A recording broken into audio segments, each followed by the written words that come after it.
Degree সমমান চাচ্ছি আপনার ডিপ্লোমাকে, কারণ আপনারা জানেন যে ডিপ্লোমা হয় মূলত হচ্ছে এসএসসির পরে, কিন্তু আমরা এইচএসসি পরীক্ষা দেওয়ার পরে একটা অ্যাডমিশন টেস্টের মাধ্যমে আমরা এখানে আসে থাকি।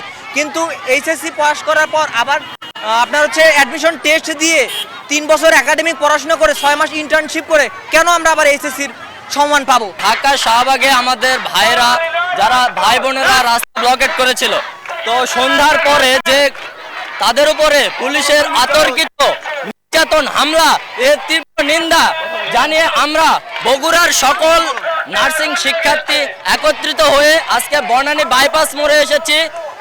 ঢাকা এবং রংপুর রোড পুরাটা এখন থেকে ব্লকেট অনির্দিষ্টকালের জন্য, যতক্ষণ পর্যন্ত আমাদের দাবি না মানা হবে এই ব্লকেট কর্মসূচি চলবে।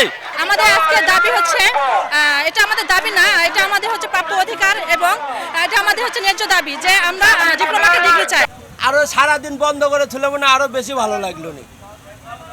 পুলিশের গাড়িগুলো ছেড়ে দেওয়া আরো বেশি সমস্যা, পুলিশের গাড়ি শুধু আটকে দেওয়া উচিত, খালি আমাকে দুর্ভোগ করলে তো। আমরা 1 ঘন্টা ধরে বসে আছি, শত শত গাড়ি জামজট লাগে বসে আছে, যাইতে পারতেছি না।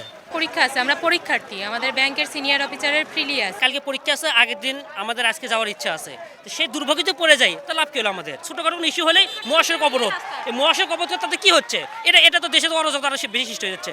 যে কোনো পলিসি যে কোনো কিছু হবেই মহাসড়ক আসে আপনার মনে করেন অবরোধ করে দিচ্ছে।